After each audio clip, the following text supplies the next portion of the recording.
बिस्मिल्लाहिर्रहमानिर्रहीम। अस्सलाम वालेकुम नाज़रीन कराम। पाकिस्तान की सुप्रीम कोर्ट ने मेरे कप्तान इमरान खान को अमीन और सादिक का खिताब दिया था और नवाज शरीफ को अपने बेटे से मकामे की तनख्वाह लेने के नाकर्दा जुर्म में नायल करार दे दिया था। और वही सर्टिफिकेट लिए इमरान खान साहब अपनी जेब में पूरी दुनिया को दिखाए फिरते हैं कि मैं अमीन और सादिक। लेकिन अब हुकूमत तब्दील हुई है, उनके खिलाफ भी इंक्वायरियाँ शुरू हो गई।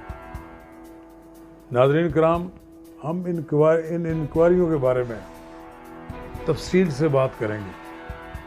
कबल इसके कि मैं आगे बढ़ूं, आपसे इस्तदा है कि आपने अगर मेरा YouTube चैनल नवाज रज़ा के साथ सब्सक्राइब नहीं किया तो उसे फौरी तौर पर सब्सक्राइब करें, लाइक करें और अहबाब के साथ शेयर करें। और आइकन का वो बटन दबाना ना भूलिए कि जब हम वो वीडियो लोड करें तो सबसे पहले आपके पास पहुंचे। मेरी इत्तला के मुताबिक फॉरेन फंडिंग केस तो अपने अख्तामी मराइल में है। एक तो वो आपकी करप्शन साबित करेगा, फिर आपके खिलाफ फरा गोगी नामी खातून के जो कि फ्रंट वुमेन थी, उन्होंने जो ट्रांसफ़र पोस्टिंग के नाम पर जो गुल खिलाए हैं वो किसी ढके छुपे नहीं है। पाकिस्तान के बड़े बड़े ओहदों पर करोड़ों करोड़ों रुपए लोग देकर लगते हैं, आपको किसी ने इतला नहीं दी। आपने अपनी आंखें बंद किए रखी। काश के आप जागते तो आज ये दिन ना देखते। इमरान खान साहब, आप इतने बड़े अमीन और सादिक बने फिरते हैं, तो जो पंजाब में लूट मार हुई है, ये तो अब हर आदमी इसको पता है क्या कुछ हुआ है। कोई चीज़ ढकी छुपी नहीं है। आप मुल्क के प्राइम मिनिस्टर हैं, आप बड़े आदमी थे, आपको तोहफे में दिए गई चीज़ें आपने ब्लैक मार्केट में फरोख्त कर। वह आपकी चीज़ थी, आपका हक था, आप ले गए। आपने पौने दाम जो गवर्नमेंट को दे दिए, लेकिन मार्केट में फरोख्त करने का आपको हक नहीं था। और इस बात की सऊदी शहजादे ने अपनी तौहीन समझी।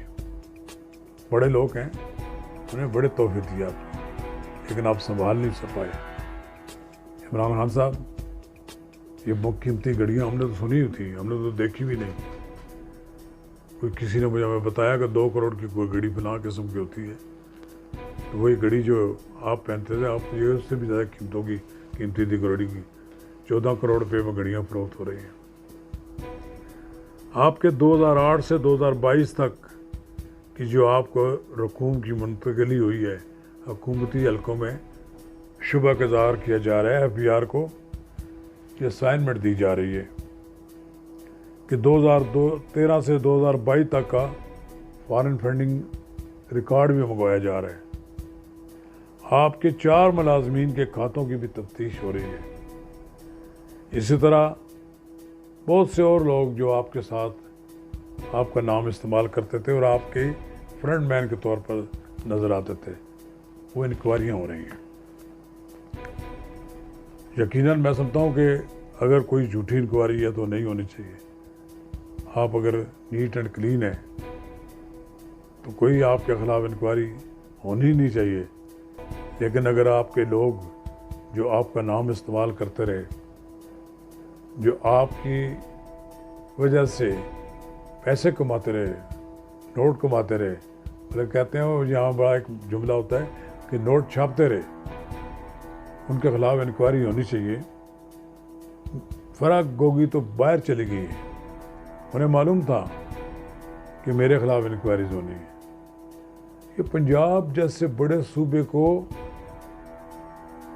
जिस तरीके से चलाया जाता रहा, हमें कोई एतराज़ नहीं। आप बुज़दार को रखें, किसी और को रखें, कोई आदमी वज़ीर आला बना दें, لیکن جب پنجاب کے اندر بیوروکریسی میں تعیناتیوں کی باری باری معاوضے وصول کیے جائیں، رشوتیں وصول کر کے لگائی جائیں، وہ لوگ اپنی جیب سے تو نہیں پیسے دیتے، انہوں نے 1 ماہ میں 2 ماہ میں 3 ماہ میں مکمل کر لینے ہوتے ہیں۔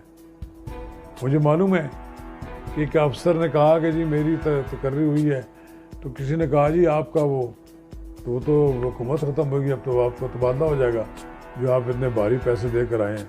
انہوں نے کہا نہیں، جب تک میں ٹرانسفر ہوں گا میں پیسے پورے کر رہا ہوں۔ تو لوگ اس طرح سوچتے ہیں۔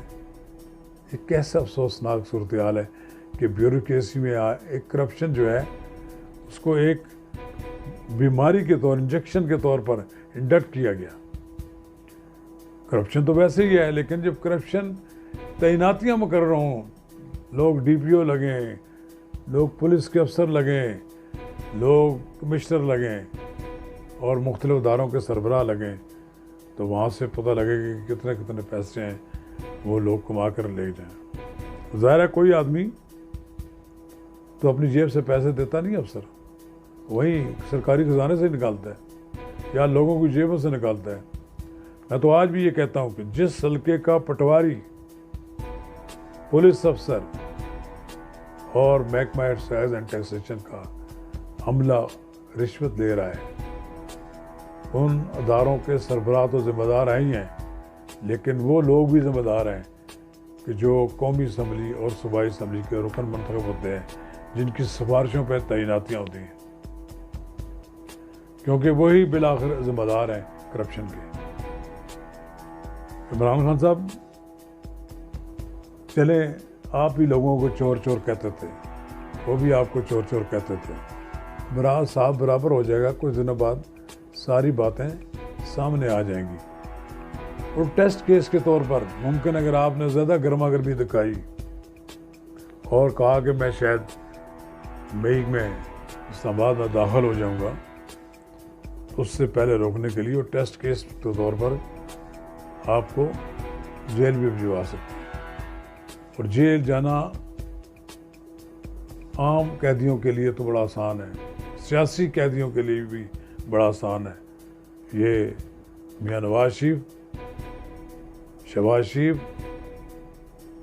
حمزہ شہباز، شاہد حقان عباسی، احسن اقبال، چودھری تنویر خان، اسی طرح مفتاح اسماعیل، مریم نواز، میں گنتا جاؤں گا نام، یہ سب لوگ جیل کاٹ چکے ہیں۔ اس لیے کاٹ چکے ہیں، انہیں کوئی ایسی بری عادت نہیں تھی، کوئی لت نہیں تھی۔ اس لیے ہر شخص کے لیے جیل کاٹنا مشکل ہے، جس کو کسی نہ کسی کمزوری اس کو لاحق ہو۔ تو جناب عمران خان صاحب یہ ٹیسٹ کیس کریں گے، آپ کو جیل بھجوا کر آپ کی برداشت کا امتحان لیں گے۔ اب دیکھنا یہ ہے کہ آپ کتنے بہادر، جرأت مند، دلیر ہیں۔ زندگی میں تو ابھی تک کبھی جیل نہیں دیکھی، ایک آدھ بار تھوڑی دیر کے لیے تھانہ آپ نے دیکھ لیا، تو اور ابھی تک آپ شہیدوں میں اپنا نام لکھوا رہے ہیں۔ لیکن اب آپ تیار رہیں، جس طرح آپ نے 2 سال حمزہ کو رکھا، 8 مہینے سے زیادہ آپ نے شہباز شریف کو رکھا جو کہ بیمار آدمی ہے، اس طرح احسن اقبال، اس طرح شاہد حقان عباسی، خواجہ آصف، نہ جانے کس کس آدمی کو آپ نے جیل میں رکھا۔ اب آپ بھی جرأت و استقامت کے ساتھ جیل کاٹ گئے تو آپ لیڈر بن جائیں گے، میری آپ کو گارنٹی ہے۔ اور میں بھی پچھلے 70 سال، پچھلے 50 سال سے میں دیکھ رہا ہوں، میں نے بھی بڑے بڑے لیڈر دیکھے ہیں۔ جس لیڈر نے جیل کو عزلِ عروسی سمجھا، سسرال سمجھا، وہ تو کاٹ لیتا ہے۔ ابھی شیخ رشید صاحب نے کہا کہ جیل تو میرا سسرال ہے، لیکن ضمانت کے لیے رجوع کر لیا۔ بہادر تو اتنے ہی ہیں بھائی، جیل سے شیخ صاحب جیل کاٹ رہی ہیں تو کاٹیں، اب آپ ہماری طرح بوڑھے ہو گئے ہیں، آپ میں وہ ہمت نہیں ہے، آپ صرف آپ بیان دے سکتے ہیں۔ 72 سال آپ کی عمر ہو گئی ہے، تو جیل کاٹنا ذرا مشکل ہے۔ یہ نواز شریف بڑا بہادر آدمی ہے، جس نے اس عمر میں بھی जेल काटी, उफ नहीं की, रोया नहीं किसी के सामने, जुर्रत के साथ जेल काटी। इलाज के लिए बाहर गया तो लोगों ने उसके खिलाफ प्रोपेगेंडा शुरू कर दिया। आ रहा है वापस। शेख साहब, आप सब लोग तैयार रहें। मेरी अपनी इतला के मुताबिक वो लंदन में अपना सामान समेट रहे हैं, पाकिस्तान आने की तैयारी कर रहे हैं। आप फिर इलेक्शन में भी उनका मुकाबला करें। चौधरी तनवीर भी आ गए हैं, वो तो अब आपका मुकाबला करेंगे। शेख साहब, बड़ा मसला है आपके लिए, आप सब लोगों के लिए। मुस्लिम लीग नून, पीपल्स पार्टी, तहरीक जमीयत उलमा इस्लाम और MQM ये मिलकर जब इलेक्शन लड़ेंगे, आपकी छुट्टी करा देंगे आपकी जमात की। लिहाजा आप ये समझें कि आने वाला वक्त बड़ा मुश्किल है, बड़ा मुश्किल है। आने वाले वक्त में आपको नवाज शरीफ का भी सामना करना पड़ेगा, शहबाज शरीफ का भी सामना करना पड़ेगा, नवाज शरीफ का भी, मरियम नवाज का भी करना पड़ेगा, हमजा का भी करना पड़ेगा। और फिर इधर बिलावल भुट्टो जरदारी भी अब माशाल्लाह ऊंची हवाओं में होंगी। आसफ जरदारी की सियासत का मुकाबला करना पड़ेगा। देखते हैं कि आप सादों का मीन तो कहलाते थे, अब आप कमीशन के सामने, तहकीकात के सामने अपने आप को किस तरह सादों का मीन साबित करते हैं। शुक्रिया।